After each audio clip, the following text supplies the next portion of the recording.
আমরা গত 4টি ক্লাসে অধ্যায় 1 শিক্ষার মনোবৈজ্ঞানিক ভিত্তি সম্পর্কিত আলোচনা শেষ করে ফেলেছি। ফিফথ পার্ট বা পঞ্চম পার্টে আমরা এই অধ্যায় সম্পর্কিত অতি গুরুত্বপূর্ণ 30টি এমসিকিউ নিয়ে আলোচনা করেছি। আজ পার্ট 6-এ আমরা আরও অত্যন্ত গুরুত্বপূর্ণ 35টি এমসিকিউ নিয়ে আলোচনা করব। তাহলে চলো স্টার্ট করে ফেলি। কোয়েশ্চেন নাম্বার 1, শিক্ষা মনোবিজ্ঞান হলো। শিক্ষা মনোবিজ্ঞান কি এর সঙ্গে আমরা পড়েছি। অপশন দেখো, এ হচ্ছে মনোবিজ্ঞানের একটি শাখা যেখানে শিক্ষক ও শিক্ষার্থী এর উপর গুরুত্ব আরোপ করা হয়। এটা কিন্তু ঠিক নয়, কারণ শিক্ষা মনোবিজ্ঞানের শিক্ষক ও শিক্ষার্থীর উপর গুরুত্ব আরোপ করা হয় না, বিশেষত শিক্ষণ ও শিক্ষণের উপর গুরুত্ব আরোপ করা হয়।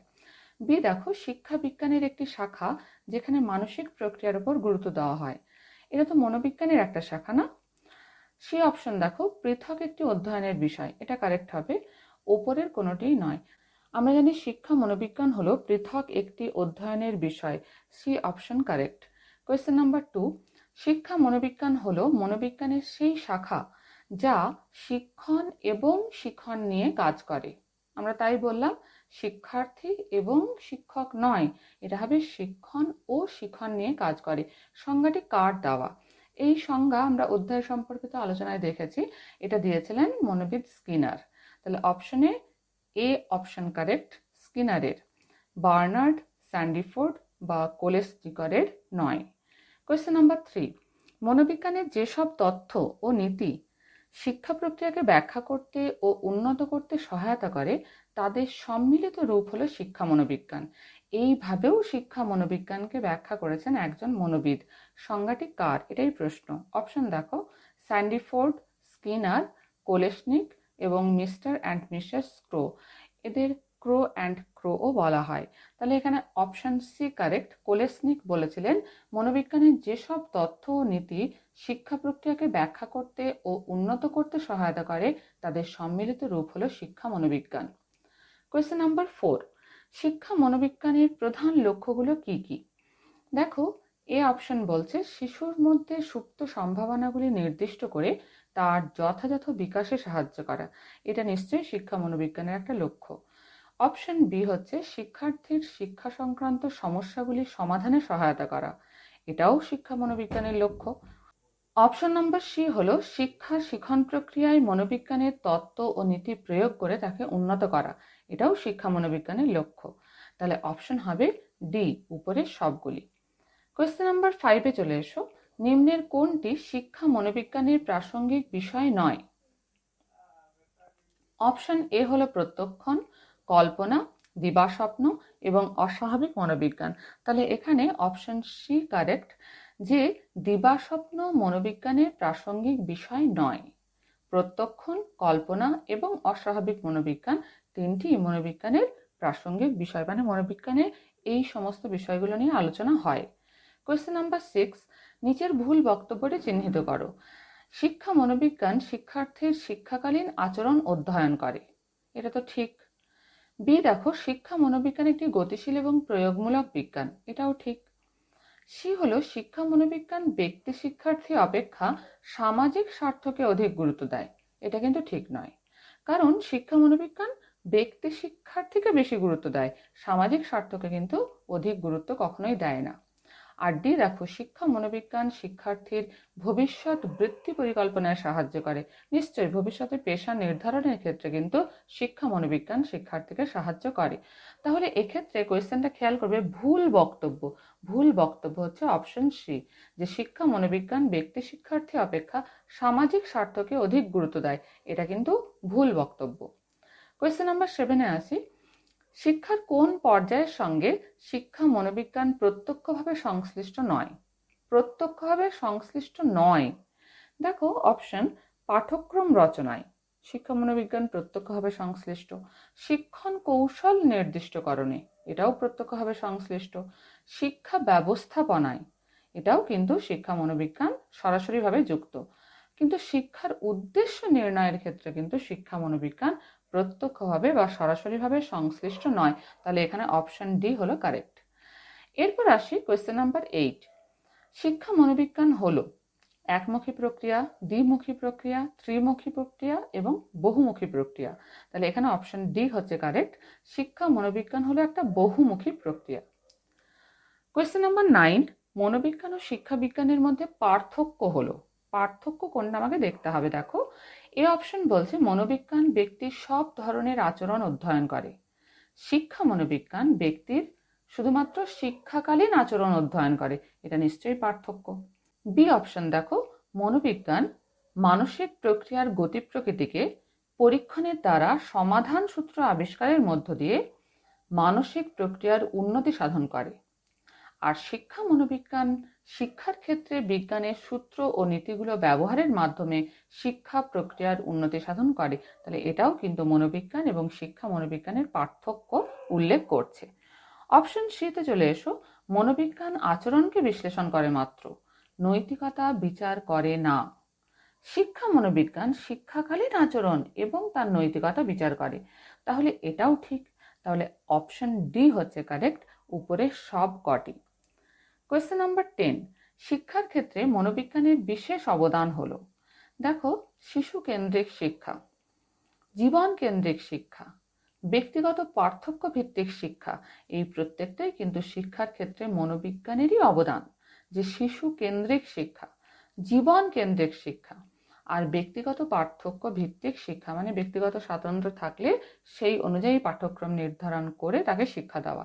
তাহলে এখানে অপশন ডি কারেক্ট, উপরের সবগুলি। কোয়েশ্চেন নাম্বার 11, নিম্নোক্ত বক্তব্যগুলির কোনটি পর্যবেক্ষণ পদ্ধতির অসুবিধা ব্যক্ত করে? অপশন দেখো, পর্যবেক্ষণ পদ্ধতিতে শিক্ষার্থীকে কার্যকালীন অবস্থায় নিরীক্ষণ করা যায়। এটা তো সুবিধা, এটা তো অসুবিধা নয় নিশ্চয়ই পর্যবেক্ষণ পদ্ধতির। অপশন বি দেখো, পর্যবেক্ষণ পদ্ধতিতে ব্যক্তিগত প্রভাব দেখা যায়। এটা কিন্তু কারেক্ট, কারণ এটা একটা অসুবিধে যে ব্যক্তিগত প্রভাব কিন্তু কিছুটা এই পদ্ধতির মধ্যে অন্তর্ভুক্ত হয়ে যায়। অপশন সি হচ্ছে পর্যবেক্ষণে বৈদ্যুতিন কৌশল ব্যবহার করা যায়। এটাও সুবিধা। আর এই পদ্ধতিতে শিক্ষার্থীর মানসিক চাপ থাকে না, এটাও সুবিধা। তাহলে অসুবিধা কোনটা পর্যবেক্ষণ পদ্ধতির? অপশন বি, যে পর্যবেক্ষণ পদ্ধতিতে ব্যক্তিগত প্রভাব দেখা যায়। কোয়েশ্চেন নাম্বার 12, শিশুর বৃদ্ধি এবং বিকাশ অধ্যয়ন করার সর্বোৎকৃষ্ট পদ্ধতি হলো। অপশন দেখো, পরীক্ষামূলক পদ্ধতি, পর্যবেক্ষণ পদ্ধতি, উল্লম্ব কেস স্টাডি এবং অনুভূমিক কেস স্টাডি। তাহলে এখানে অপশন সি কারেক্ট, যেটা হচ্ছে উল্লম্ব কেস স্টাডি। এটা আমরা কোথায় পেয়েছিলাম মনে আছে তোমাদের? দেখো, আমরা যে ক্লিনিক্যাল পদ্ধতি আলোচনা করেছিলাম সেখানে আমরা পেয়েছিলাম যে এটা দুভাবে হয়, ক্লিনিক্যাল কেস স্টাডি এবং বিকাশমূলক কেস স্টাডি।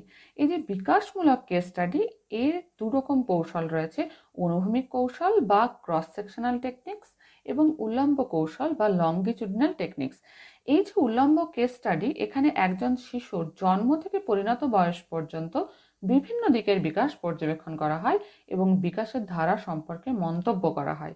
পদ্ধতিটা কিন্তু দীর্ঘ। কোয়েশ্চেন নাম্বার 13, শিক্ষাকে আমি মনস্তত্ত্ব ভিত্তিক করতে চাই। I want to psychologise education. উক্তিটি কার? উক্তিটি হচ্ছে পেস্তালসি। মনোবিদ পেস্তালসি এই কথাটা বলেছেন। ফ্রয়েবেল, মাদাম মন্তেশ্বরী বা রুশো নয়। কোয়েশ্চেন নাম্বার 14, শিক্ষা মনোবিজ্ঞানের পদ্ধতি হিসেবে কোনটি সর্বাপেক্ষা বিজ্ঞানসম্মত পদ্ধতি? দেখো, মনোবিশ্লেষণ পদ্ধতি, ক্লিনিক্যাল পদ্ধতি, সার্ভে পদ্ধতি এবং পরীক্ষামূলক পদ্ধতি। তাহলে এদের মধ্যে পরীক্ষামূলক পদ্ধতি হলো সর্বাপেক্ষা বিজ্ঞানসম্মত পদ্ধতি, কারণ বিভিন্ন রকম সমস্যার সমাধানের জন্য পরীক্ষাগার সবসময় পাওয়া যায় না। তাহলে শ্রেণীকক্ষেও কিন্তু বিভিন্ন সমস্যার সমাধান ক্ষেত্ররূপে বিবেচনা করা হতে পারে। কোথায়? পরীক্ষামূলক পদ্ধতিতে। তাই এটা সর্বাপেক্ষা বিজ্ঞানসম্মত পদ্ধতি। এছাড়াও কয়েকটা স্তরের মধ্য দিয়ে কিন্তু এই পরীক্ষণমূলক পদ্ধতিতে সিদ্ধান্তে উপনীত হওয়া যায়। সেদিক থেকেও বলা যেতে পারে সর্বাপেক্ষা বিজ্ঞানসম্মত পদ্ধতি হলো পরীক্ষামূলক পদ্ধতি। কোয়েশ্চেন নাম্বার 15, শিক্ষা মনোবিজ্ঞানের কোন পদ্ধতিতে দল নির্বাচন অপরিহার্য? তাহলে দল নির্বাচন করতে হবে কোন পদ্ধতিতে? দেখো, অন্তর্দর্শন পদ্ধতি বা ইন্ট্রোস্পেকশন প্রসেস, পরীক্ষামূলক পদ্ধতি, কেস স্টাডি পদ্ধতি, সার্ভে পদ্ধতি। তাহলে আমরা জানি সার্ভে পদ্ধতিতে কিন্তু দল নির্বাচন অপরিহার্য। Option D correct. Question number 16, শিক্ষা মনোবিজ্ঞানের উপর পরীক্ষার উদ্দেশ্যগুলি হলো। এই অপশন দেখো, শিক্ষার্থীদের শিক্ষা সংক্রান্ত আচরণ বিশ্লেষণ করা, তাহলে এটা তো শিক্ষা সংক্রান্ত আচরণ নিশ্চয়ই বিশ্লেষণ করা হয় শিক্ষা মনোবিজ্ঞানের উপর পরীক্ষায়। শিক্ষার্থীর শিক্ষা সংক্রান্ত আচরণ সংশোধন করা, এটাও ঠিক। শিক্ষার্থীর শিক্ষা সংক্রান্ত আচরণের নীতি নির্ধারণ করা, এটাও ঠিক। সবগুলোই কিন্তু শিক্ষা মনোবিজ্ঞানের উপর পরীক্ষার উদ্দেশ্য। তাহলে এখানে অপশন হবে ডি, উপরের সবগুলি। কোয়েশ্চেন নাম্বার 17, নিচের কোনটি শিক্ষা মনোবিজ্ঞানের বিষয় নয়? দেখো অপশন, জীবন বিকাশের স্তর, এটা শিক্ষা মনোবিজ্ঞানের বিষয় নিশ্চয়ই। সৃজনশীলতা, এটাও শিক্ষা মনোবিজ্ঞানের বিষয়। শিক্ষা নির্দেশনা, এটাও শিক্ষা মনোবিজ্ঞানের বিষয়। কিন্তু শিক্ষার মাধ্যম, কোন মাধ্যমে শিক্ষা দেওয়া হবে, সেটা কিন্তু শিক্ষা মনোবিজ্ঞানের বিষয় নয়। Option D correct. Question number 18, শিক্ষা মনোবিজ্ঞানের কোন বিষয়টির উপর এবিংহস পরীক্ষা নিরীক্ষা করেছিলেন? এবিংহসের পরীক্ষা আমরা দেখেছিলাম স্মৃতি সংক্রান্ত, তাই তো? তিনি বলেছিলেন যে চর্চা বা অনুশীলন না হলে প্রথম দিকে বিস্মরণ দ্রুত ঘটে, অর্থাৎ ভুলে যাওয়ার পরিমাণটা প্রথম দিকে দ্রুত ঘটে, পরে বিস্মরণের হার কিন্তু ক্রমশ কমতে থাকে। এরপর এমন একটা সময় আসে যখন বিস্মরণ একই থাকে, কিন্তু সম্পূর্ণ বিস্মরণ কখনোই ঘটে না। তিনি একটা পরীক্ষা করেছিলেন যে সময়ের দরুন বিস্তৃতি, অতিবাহিত সময়ের দরুন বিস্তৃতি সম্পর্কে একটা পরীক্ষা করে তার ফলাফল লিপিবদ্ধ করে এই সিদ্ধান্তে উপনীত হয়েছিলেন। তাহলে অপশন সি কারেক্ট, সেটা হচ্ছে স্মৃতি। মনোযোগ শিখন বা শিখন সঞ্চালন নয়। কোয়েশ্চেন নাম্বার 19, শিক্ষা মনোবিজ্ঞানের পরিধি বিস্তৃত এবং তা ক্রমবর্ধমান। ঠিক। শিক্ষা মনোবিজ্ঞানের নিজস্ব পদ্ধতি এবং পরীক্ষাগার আছে, এটাও ঠিক। শিক্ষা মনোবিজ্ঞানের নিজস্ব সমস্যা আছে, এটাও ঠিক। সমস্যার উপর গবেষণা করা হয় এবং প্রাপ্ত ফল শিক্ষা প্রক্রিয়ায় প্রয়োগ করা হয়, এটাও ঠিক। উপরের বক্তব্যগুলি থেকে শিক্ষা মনোবিজ্ঞানকে কি বলা যায়? তাহলে এই যে বৈশিষ্ট্যগুলো, এটা কার বৈশিষ্ট্য? কোন একটা বিষয়ের বৈশিষ্ট্য। তাহলে এ থেকে বলা যায় শিক্ষা মনোবিজ্ঞান একটা পৃথক বিষয়, তাই তো? দেখো অপশন, বিজ্ঞানের বিষয়, পৃথক অধ্যয়নের বিষয়, জটিল বিষয় কোনোটিই নয়। তাহলে এখানে অপশন বি কারেক্ট, যেটা একটা পৃথক অধ্যয়নের বিষয়, এই সিদ্ধান্তে উপনীত হওয়া যায় উপরের বক্তব্যগুলি থেকে। ঠিক আছে। কোয়েশ্চেন নাম্বার 20-তে এসো। নিম্নের কোন বক্তব্যটি শিক্ষা ও মনোবিজ্ঞানের মধ্যে পার্থক্য সূচিত করে না? পার্থক্য সূচিত করে না, ভালো করে কোয়েশ্চেনটা দেখবে। দেখো, মনোবিজ্ঞান বিষয়নিষ্ঠ বিজ্ঞান আর শিক্ষা হচ্ছে নিয়মনিষ্ঠ বিজ্ঞান, তাহলে এটা নিশ্চয়ই পার্থক্য। মনোবিজ্ঞান মৌলিক বিজ্ঞান, শিক্ষা ফলিত বিজ্ঞান, এটাও একটা পার্থক্য। মনোবিজ্ঞানে অনেক বিষয় আলোচনা করা হয় যা শিক্ষা বিজ্ঞানে হয় না, এটাও পার্থক্য। তাহলে অপশন ডি কি বলছে দেখা যাক। শিক্ষা ও মনোবিজ্ঞান আচরণের বিজ্ঞান, এটা কিন্তু সাদৃশ্য, যে শিক্ষা এবং মনোবিজ্ঞান দুটোই হচ্ছে আচরণের বিজ্ঞান। Option D correct. Question number 21, মনোবিশ্লেষণ পদ্ধতির কৌশলগুলো হলো, কোন কোন পদ্ধতিতে মনোবিশ্লেষণ করা যায়? অপশন দেখো, স্বপ্ন বিশ্লেষণ, সম্মোহিনী, শব্দ অনুষঙ্গ, সবকটি। তাহলে এখানে দেখা যায় যে স্বপ্ন বিশ্লেষণের মাধ্যমে মনোবিশ্লেষণ করা হয়, সম্মোহন প্রক্রিয়া প্রয়োগ করেও মনোবিশ্লেষণ করা হয়, শব্দ অনুষঙ্গ, এটাও একটা পদ্ধতি, এটা প্রয়োগ করেও মনোবিশ্লেষণ করা হয়। তাহলে অপশন হবে ডি, সবকটি। কোয়েশ্চেন নাম্বার 22, শিক্ষক যখন তাপসকে ব্যাকরণ পড়াচ্ছেন, শিক্ষককে তখন ব্যাকরণের মতো তাপসকেও জানতে হবে। এই বাক্যটির তাৎপর্য কি? এটা আমরা অধ্যায় সম্পর্কিত আলোচনায় একটা সেন্টেন্স পেয়েছিলাম। জন অ্যাডামস বলেছিলেন, the teacher teaches John Latin, তাই তো? সেটাও কিন্তু একই অর্থ বোঝাচ্ছিল। দেখো আমরা অপশনে যাই, ব্যাকরণের মতো তাপসকেও শিক্ষক জানাবেন না, ব্যাকরণ জানতে হলে তাপসকে জানতে হবে, এটা কোনো যুক্তি নয় যে ব্যাকরণ জানতে হলে তাপসকে জানতে হবে। তাপসকে না জানলেও ব্যাকরণ জানা যাবে। তাপসকে না জানলে তাকে সঠিকভাবে ব্যাকরণ পড়ানো যাবে না, এটা ঠিক। যে সঠিকভাবে যদি ব্যাকরণ পড়াতে হয়, তাহলে যেমন বিষয়কে জানতে হবে তেমন ছাত্রকেও জানতে হবে, তাপসকেও জানতে হবে। তাহলে C option correct. Option D দেখো, ব্যাকরণের সঙ্গে তাপসকে জানলে শিক্ষকের জ্ঞান বৃদ্ধি হবে না, তাপসকে জানার সঙ্গে শিক্ষকের জ্ঞান বৃদ্ধির কোনো সম্পর্ক নেই। তাহলে অপশন সি হলো কারেক্ট। কোয়েশ্চেন নাম্বার 23, ঊনবিংশ শতাব্দীতে যে মনোবিজ্ঞানী ব্যক্তিগত পার্থক্য পরিমাপের উপর বিশেষ গুরুত্ব আরোপ করেছিলেন তিনি হলেন জন লক, আলফ্রেড বিনে, ফ্রান্সিস গ্যালটন, ডেভিড হিউম। তাহলে ব্যক্তিগত পার্থক্য পরিমাপ বা ব্যক্তিগত স্বাতন্ত্র্যের উপর বিশেষ গুরুত্ব আরোপ করেছিলেন Francis Galton. C option correct. Question number 24, ঊনবিংশ শতাব্দীর শেষ দিকে কে প্রিন্সিপালস অফ সাইকোলজি পুস্তকটি প্রকাশ করেন? দেখো, এটার আনসার হচ্ছে উইলিয়াম জেমস। মনোবিদ William James principal of psychology পুস্তকটি প্রকাশ করেন।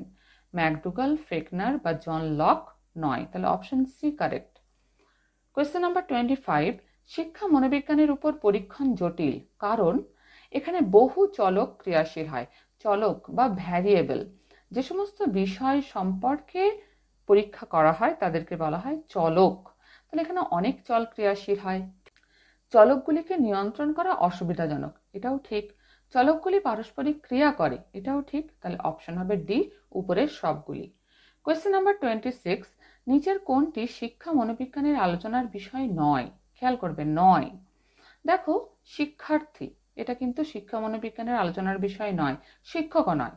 শিক্ষা মনোবিজ্ঞানের আলোচনার বিষয় হলো শিখন এবং শিক্ষণ। তথ্য প্রক্রিয়াকরণ প্রযুক্তি এটাও শিক্ষা মনোবিজ্ঞানের আলোচনার বিষয় নয়, তাহলে অপশন ডি কারেক্ট, কোনোটিই নয়। কোয়েশ্চেন নাম্বার 27, শিক্ষা মনোবিজ্ঞান সংক্রান্ত গবেষণার ক্ষেত্রে পরিসংখ্যান শাস্ত্রের ব্যবহারের কারণ হলো। দেখো অপশন, শিক্ষা সমস্যাকে সঠিকভাবে বুঝতে স্ট্যাটিস্টিক্স বা পরিসংখ্যান শাস্ত্র কাজে লাগে। তথ্য বা ঘটনাগুলোকে ব্যাখ্যা এবং মন্তব্য করতেও স্ট্যাটিস্টিক্স কাজে লাগে।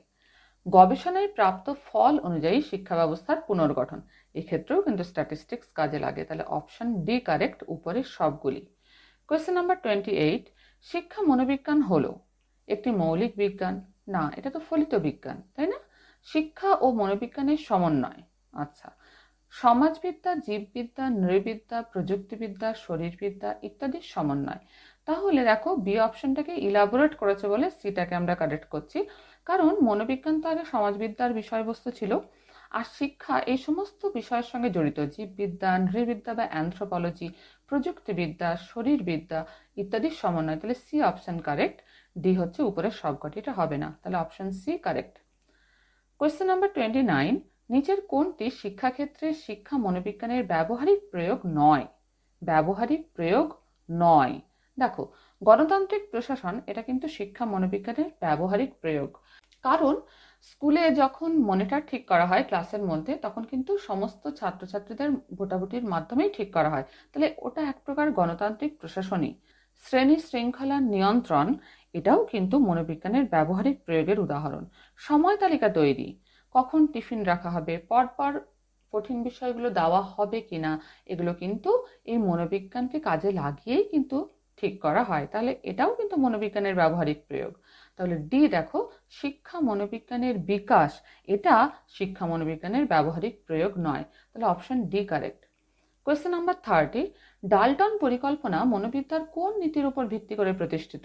ডাল্টন পরিকল্পনা আমরা পেয়েছিলাম অধ্যায় সম্পর্কিত আলোচনার সময়, এটা কিন্তু ব্যক্তি স্বাতন্ত্র্যের নীতির উপর ভিত্তি করে প্রতিষ্ঠিত। তাহলে সক্রিয়তা নীতি, অতি সক্রিয়তা নীতি এবং উদাসীনতা নীতি এগুলো হবে না, option D correct. Question number 31, দেখো, প্রয়োগমূলক মনোবিদ্যার জনক কে? এটা হবে রুশো। মন্তেশ্বরী, ম্যাকডুগাল বা রস নয়, তাহলে মনোবিদ রুশো, অপশন এ হচ্ছে কারেক্ট। কোয়েশ্চেন নাম্বার 32, কিন্ডারগার্টেন শিক্ষা পদ্ধতির উদ্ভাবক কে?